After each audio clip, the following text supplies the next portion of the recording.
নামাজ প্রত্যেকটি মুসলিম প্রাপ্তবয়স্ক নর ও নারীর উপরে ফরজ করা হয়েছে। গর্ভাবস্থায় একজন মা কিভাবে নামাজ পড়বেন এ নিয়ে তিনি দুশ্চিন্তায় থাকেন। আসছে রমজান মাস। রমজান মাসে রোজা রেখে নামাজ না পড়লে সে রোজার কোনো মূল্যই নেই, সেটি শুধুমাত্র পানাহার থেকে বিরত থাকা। কিন্তু একজন গর্ভবতী নারী কিভাবে নামাজ পড়বেন? গর্ভাবস্থায় নামাজ পড়তে হবেই কিনা? গর্ভবতী নারীরা চাইলে কি নামাজকে বাদ দিতে পারবেন?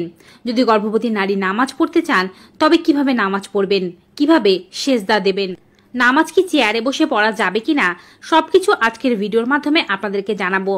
পাশাপাশি জানাবো রমজান মাসের একটি বিশেষ মুহূর্ত সম্পর্কে, যেই বিশেষ মুহূর্তে কোনো গর্ভবতী নারী হাত তুলে আল্লাহ পাকের দুয়ারে যদি কোনো কিছু প্রার্থনা করেন সে প্রার্থনা অবশ্যই কবুল হবে ইনশাআল্লাহ। কেউ যদি পুত্র সন্তান চান, কন্যা সন্তান চান, সুস্থ সবল নেককার দিনদার আল্লাহওয়ালা সন্তান চান, তবে এ সময় আল্লাহ পাকের কাছে চেয়ে নিতে পারেন। মায়ের পায়ের নিচে দেয়া হয়েছে জান্নাতের সুসংবাদ। একজন নারী গর্ভধারণের মাধ্যমে মা হন। গর্ভাবস্থায় একজন মায়ের যে কষ্ট হয় এবং তিনি যে বিপদের সম্মুখীন হন তার পুরস্কার স্বরূপ প্রদান করা হয়েছে মাতৃত্বের মর্যাদা। গর্ভে সন্তান আসা নারীর জন্য বোঝা নয়, বরং সম্মান ও সৌভাগ্যের। আনাস রাদিয়াল্লাহু আনহু বর্ণনা করেন, নবীজি সাল্লাল্লাহু আলাইহি ওয়াসাল্লাম তার পুত্র ইব্রাহিমের দুধমাতা সালমা রাদিয়াল্লাহু আনহাকে বলেছিলেন, তোমরা নারীরা কি এতে খুশি নাও যে যখন কোনো নারী তার স্বামীর পক্ষ থেকে গর্ভধারিণী হয়, তার স্বামী তার প্রতি যথেষ্ট সন্তুষ্ট থাকে, তখন সে আল্লাহর জন্য সর্বদা রোজা পালনকারী ও সারা রাত নফল ইবাদতকারীর মতো সওয়াব লাভ করতে থাকে।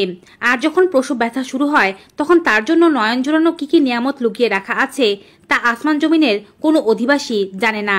সে যখন সন্তান প্রসব করে তখন তার দুধের প্রতিটি ফোঁটার বিনিময়ে একটি করে নেকি দেয়া হয়।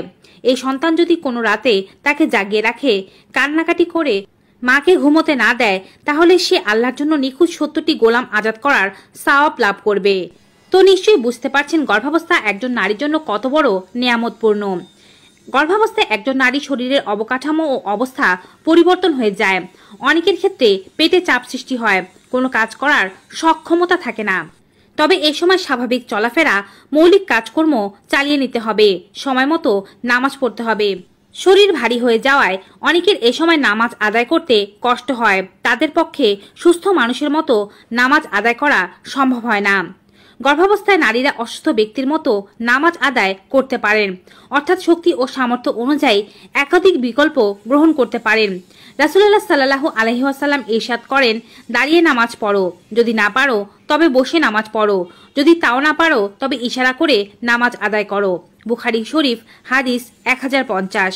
অর্থাৎ যদি কোনো মহিলা বা ব্যক্তি নামাজ পড়তে অক্ষম হয়, দাঁড়িয়ে দাঁড়িয়ে নামাজ পড়তে না পারে, তবে সে বসে নামাজ পড়তে পারবে, বসে রুকু ও সিজদা আদায় করতে পারবে। কোনো ব্যক্তি যদি বসেও রুকু ও সিজদা আদায় করতে না পারে তবে সে চাইলে ইশারার মাধ্যমেও নামাজ আদায় করতে পারে। যদি কেউ বসে বসে নামাজ আদায় করে সেক্ষেত্রে রুকু যখন দেবে তখন যতটুকু ঝুঁকবে, সিজদা যখন দিবে তখন তার চেয়ে একটু বেশি পরিমাণে ঝুঁকবে, অন্যথায় নামাজ শুদ্ধ হবে না। তিরমিজি হাদিস 3076। গর্ভবতী নারীদের জন্য সিজদা করা একটু সমস্যার ব্যাপার হতে পারে। গর্ভবতী অবস্থায় সিজদা দিতে যদি কষ্ট হয় তবে সম্ভব হলে হাত জমিনে রেখে তার উপরে সিজদা দিতে হবে, অন্যথায় হাত সামনে রেখে যতটুকু সম্ভব ঝুঁকতে পারেন। যতটুকু ঝুঁকে ইশারায় সিজদা করা যায় ততটুকু ঝুঁকে ইশারায় সিজদা করতে হবে। ইশারায় সিজদা করার সময় সামনে কোনো টেবিল, বালিশ বা অন্য কোনো কিছু রেখে সিজদা করা যাবে না। গর্ভবতী নারীদের পক্ষে যদি চেয়ারে বসে নামাজ আদায় করা সম্ভব হয় তবে তিনি চাইলে চেয়ারে বসে নামাজ আদায় করতে পারবেন। তবে মাথায় রাখতে হবে, আপনি যদি সবকিছুতে অপারগ হন তবেই চেয়ারে বসে কিংবা ফ্লোরে বসে নামাজ আদায় করতে পারেন, অথবা ইশারায় নামাজ আদায় করতে পারেন। স্বাভাবিকভাবে নামাজ আদায় করতে যদি আপনার কোনো রকমের সমস্যা না থেকে থাকে তবে এভাবে নামাজ আদায় না করে একজন স্বাভাবিক মানুষের মতোই আপনার নামাজ আদায় করা উচিত। নামাজের সময় সামনে বালিশ অথবা অন্য কোনো কিছু রাখা উচিত না, এর ওপরে সেজদা দেওয়াও উচিত না। হাদিস শরীফে এসেছে, জাবের ইবনে আব্দুল্লাহ রাদিয়াল্লাহু আনহু থেকে বর্ণিত, রাসূল সাল্লাল্লাহু আলাইহি ওয়াসাল্লাম একজন রোগী দেখতে গেলেন।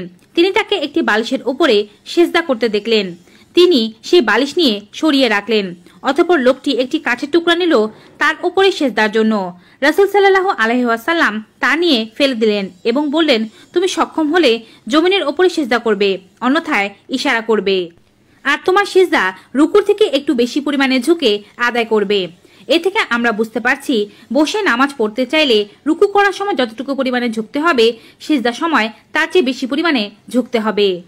গর্ভবতী নারীদের জন্য নামাজ পড়া ফরজ। তিনি গর্ভবতী বলে যে নামাজ তার জন্য মওকুফ হয়ে যাবে, ব্যাপারটি তেমন নয়। গর্ভাবস্থায় যখন কোনো নারী ইবাদত বন্দেগী করে, নামাজ আদায় করে, সাওম পালন করে, তিনি ডাবল সওয়াব লাভ করতে পারেন। অর্থাৎ তার সাথে সাথে তার সন্তানও রোজা রাখছে, তার সন্তানও নামাজ পড়ছে এবং পরবর্তী জীবনে এই সন্তান দিনদার নেককার আলেম হওয়ার সম্ভাবনা অনেক বেশি। আল্লাহ পাক চাইলে তাকে দিনদার নেককার এবং হেদায়েত প্রাপ্ত করতে পারেন। সবই আল্লাহ পাকের ইচ্ছা। অনেক নারীরাই গর্ভাবস্থায় রোজা রাখছেন, তবে নামাজ পড়ার ব্যাপারে উদাসীন। মাথায় রাখতে হবে, যদি কোনো নারী রোজা রাখেন এবং নামাজ না পড়েন তবে তার রোজা কবুল হবে না। কেননা হাদিস শরীফে সম্পূর্ণ স্পষ্ট করে বলা হয়েছে, যে ব্যক্তি নামাজ পড়বে না তার কোনো ইবাদতই কবুল হবে না। তাই নামাজ না পড়লে রোজা অর্থহীন। নামাজ না পড়ে রোজা থাকা মানে শুধুমাত্র পানাহার থেকে নিজেকে বিরত রাখা, এছাড়া অন্য কোনো কিছুই নয়। রমজান মাস দোয়া কবুলের মাস। এই মাসে চাইলে আপনি আল্লাহ পাকের কাছে ইবাদতের মাধ্যমে অনেক কিছুই চেয়ে নিতে পারেন। গর্ভবতী নারীদের দোয়া খুব দ্রুত কবুল হয়। তাই গর্ভবতী নারীরা চাইলে এ সময় আল্লাহ পাকের কাছে নিজের ইচ্ছে মতো দিনদার নেককার আলেম পুত্র কিংবা কন্যা সন্তান চেয়ে নিতে পারেন। এর জন্য ঠিক কোন সময় দোয়া চাইতে হবে চলুন জেনে নেই। রমজান মাসে বিশেষ কিছু মুহূর্ত আছে যে মুহূর্তগুলো দোয়া কবুলের জন্য আদর্শ হিসেবে মনে করা হয়। তার মধ্যে একটি মুহূর্ত হচ্ছে ইফতারের ওয়াক্তে। ইফতারের সময় মানুষ অত্যন্ত দুর্বল থাকে, ক্লান্ত থাকে, সারাদিন না খেয়ে থাকার কারণে দেহ নিস্তেজ হয়ে যায়। সে সময় আল্লাহর ভয়ে সামনে ইফতারের খাদ্য থাকার পরেও নামাজের আগে তা খেতে পারে না। এই সময় গর্ভবতী নারী যদি আল্লাহ পাকের কাছে কোনো কিছু প্রার্থনা করেন, সে দোয়া অবশ্যই কবুল হবে ইনশাআল্লাহ। রমজান মাসে দোয়া কবুলের একটি অন্যতম সময় হচ্ছে ইফতারের ঠিক কয়েক মুহূর্ত আগে। তাই ইফতারের আগেই সমস্ত কাজকর্ম সেরে ইফতারের প্লেট সামনে নিয়ে বসে পড়ুন এবং আপনি আল্লাহ পাকের কাছে যা চাচ্ছেন তা চেয়ে নিন। এতে করে আল্লাহ রাব্বুল আলামিন নিশ্চয়ই আপনার মনোকামনা পূরণ করে দেবে। বন্ধুরা, আজকের এই ভিডিওটি আপনাদের কাছে ভালো লেগে থাকলে অবশ্যই বেশি বেশি করে শেয়ার করে দেবেন, যেন এই ভিডিওটির তথ্য সবাই পেতে পারে। ভিডিওটি ভালো লেগে থাকলে অবশ্যই বেশি মাত্রায় like, comment, share and subscribe. দেখা হবে নতুন একটি ভিডিওতে নতুন কিছু উপকারী তথ্য নিয়ে। ততক্ষণ পর্যন্ত সকলে ভালো থাকুন, সুস্থ থাকুন। Good bye.